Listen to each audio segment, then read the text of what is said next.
Class 12. Welcome to the online tutorial sessions. I am Avnash Lambert, your economics guru. Today we are going to continue our third chapter, which is national income. We were doing the value added method, the measurement, the type of measurement of national income. Now, the next topic, which is related to the value added method. Mostly we calculate the value added method and we forgot one simple thing, that instead of counting the final goods, sometimes we calculate intermediate goods too, or we calculate the final goods twice. So that becomes the problem of double counting. Now let's see what is double counting. As we all know, in measuring the national income, the value of only final goods and services is to be included. We all know that only final goods and services are to be included while estimating the national income. The problem of double counting arises. The problem of double counting arises when value of intermediate goods is also included along with the value of final goods. Suppose we are calculating the national income and we have only registered copies. Now, for registered copies, we need some raw material also. Na? We need some raw material. So, if we calculate the national income by adding the raw material and the value of register and copies, then this will be the wrong method of calculating the national income. We only need to use the final goods and services. That is, we should always calculate the value of those copies and register. We will not include the value of the raw material. So this is the problem. When we include the value of intermediate goods along with the value of final goods, then the problem of double counting arises. Now the definition. Double counting refers to the counting of an output, the product, more than once. The keyword more than once while passing through various stages of production. We should not calculate the value of an output more than once. Otherwise, we will face the problem of double counting. Is that clear, students? Let's understand this method more deeply, with more depth. Let's take an example. Suppose there are four people: farmer, miller, baker, consumer. You all know what is a farmer? Who is a farmer? Who grows agricultural goods. Who is a miller? Who grinds the wheat and makes it into a flour. Who is a baker? Baker is one who makes bread, cake, etc. And who is a consumer? The household. We buy things for our satisfaction. Now, suppose the farmer grows wheat and he sells that wheat to a miller for 500 rupees. A farmer grows some wheat and sells that wheat to a miller for 500 rupees. That miller grinds that wheat into flour and sells that flour to a baker for 700 rupees. Now the baker, he used that flour and converted that flour into bread, and he sold the bread to the consumers for rupees 1000 rupees. Now in this example, students, the output is, for farmer it's wheat, for miller it's flour, and for baker it's bread. Is that clear? Now the value of output. What is the value of output? At what price the final output is being sold? That is the value of output. So wheat was sold at rupees 500 to miller. So the value of output is 500 rupees. Now, what about flour? The output is flour for miller. The flour was sold at rupees 700 to the baker. And the final product for baker is bread, which was sold to the consumer at rupees 1000. Now, let's calculate the value of raw material, the intermediate consumption. For the farmer, it was 0. For the farmer, it was 0. Because he did not bought any raw material for the wheat. He just grew that wheat and just sold to the miller. So for the farmer, the value of raw material was 0. But what about Miller? Miller sold the raw material from the farmer, which was in the form of wheat. He bought the wheat for rupees 500.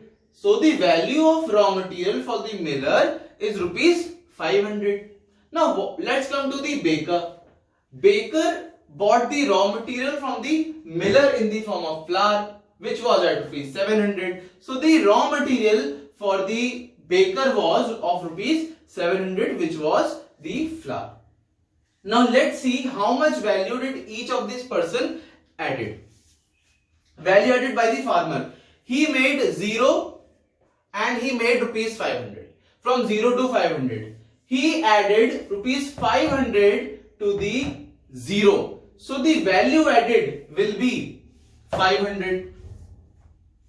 He converted raw material into the final output at rupees 500. So the value added will be rupees 500. Now let's come to the miller.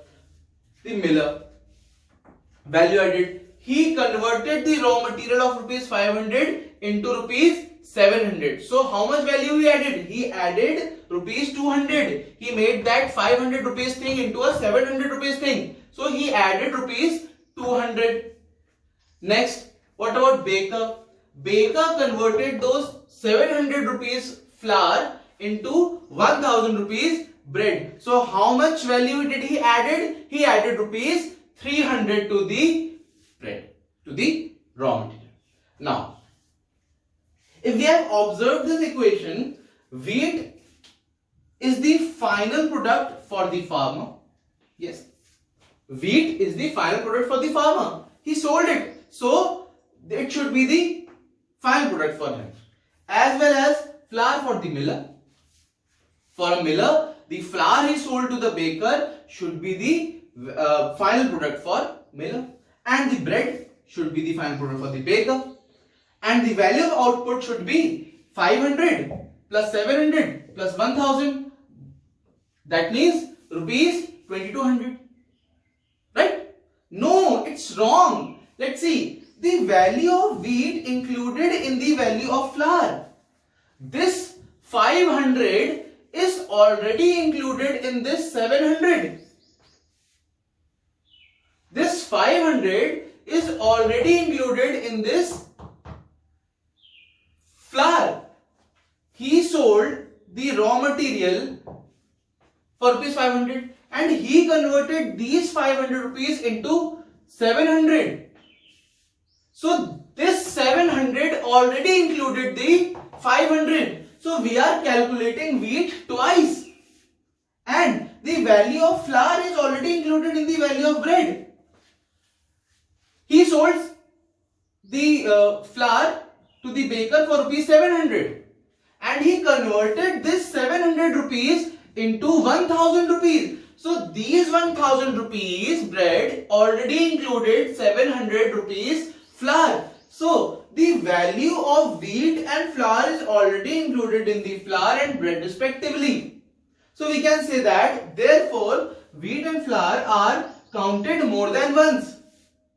Wheat is counted, or we have already counted wheat and again we are including this wheat in this, and the flour is already being counted here and here.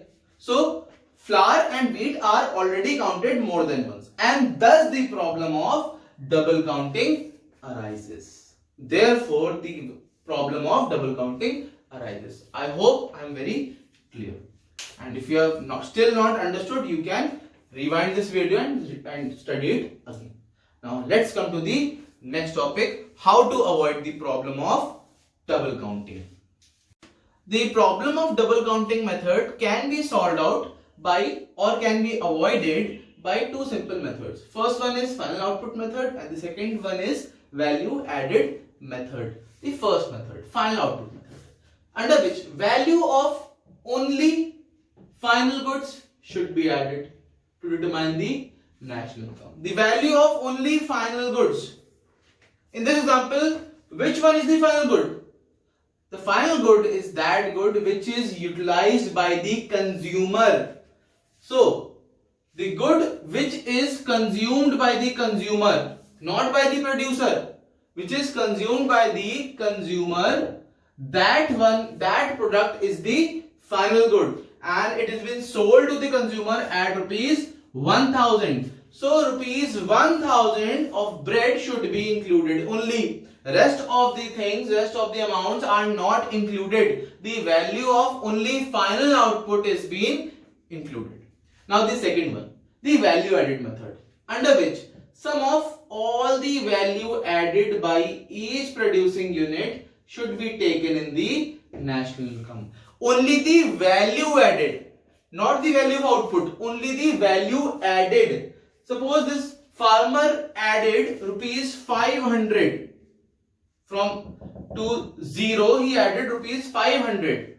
So as the miller, he added rupees 500 to rupees 700. So he added rupees 200. And likewise the baker, he converted rupees 700 into 1000. So he added rupees 300 to the value. And if we calculate the farmer's value added, the miller's value added and the baker's value added, we get the exact same 1000 rupees which we got earlier in the final output method. So by these two methods we can avoid the problem of double counting. I hope the topic of double counting is very clear to all of you. Let's move to the next topic.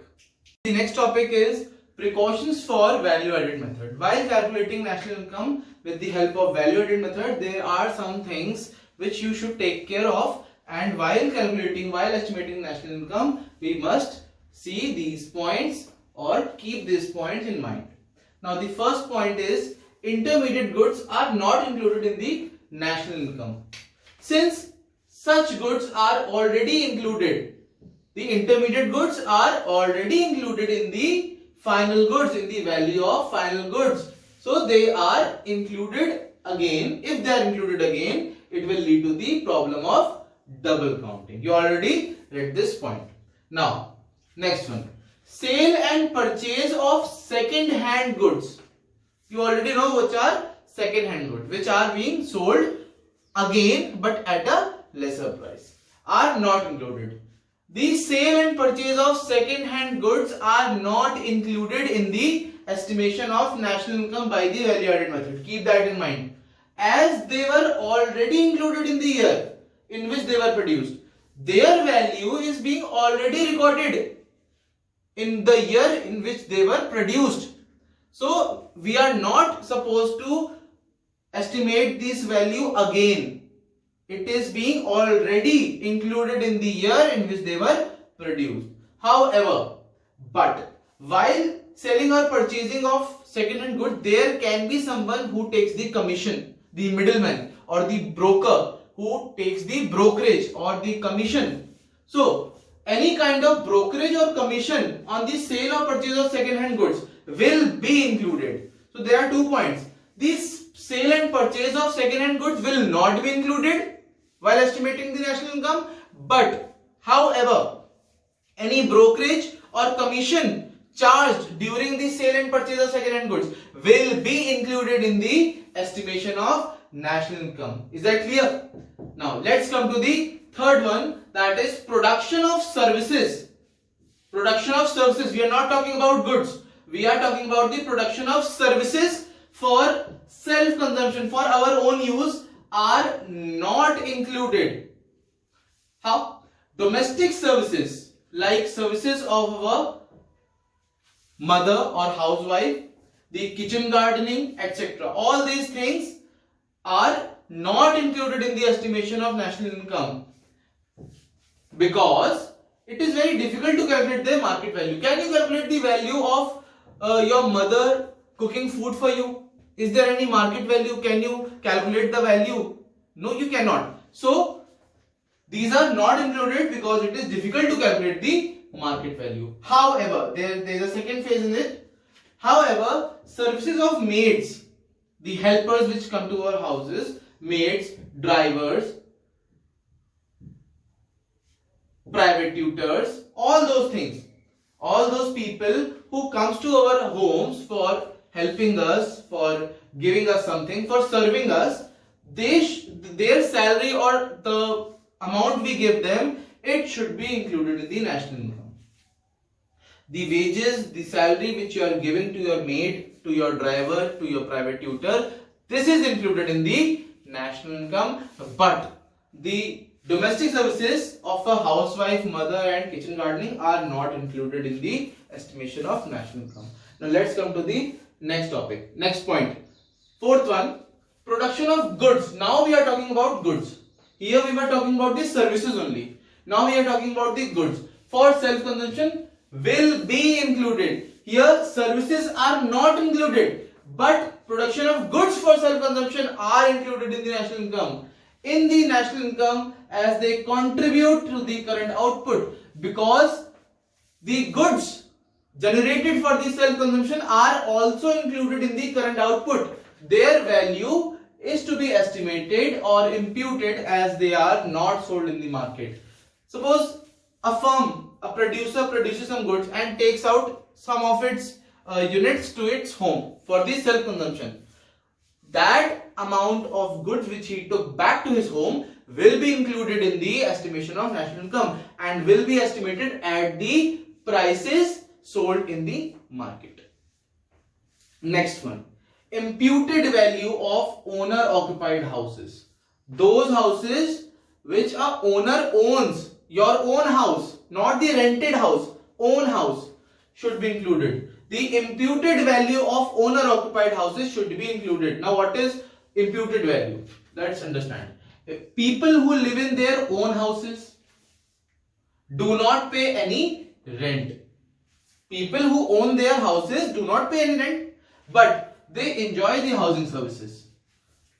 They do not pay any rent because they have their own houses and they enjoy housing services similar to those who stay in the rented house. Therefore, the value of such housing services is estimated according to the market rent of similar accommodation.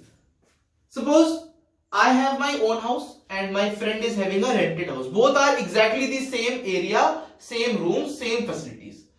He is giving the rent, I am not. So according to the market situation, I will be charged the estimated value of my house according to the rent. My friend is giving 1000 rupees as rent. So my value, my imputed value of my housing services will be also 1000 rupees. So the 1000 rupees will be the imputed rent. I am not going to pay that rent, but it is the estimated rent which is my income. It will be included in the national income. I am not going to pay any rent because I own my house, but that imputed value, the market, according to the market condition, if someone else was living in my house, then I would be charging him 1000 rupees as rent. So that 1000 rupees rent which I am not going to give to anyone will be included in the national income as the imputed rent. Is that clear, students? Now let's come to the last one, which is change in stock of goods, or we call it inventories, will be included. All the inventories and change in stock will be included in the national income.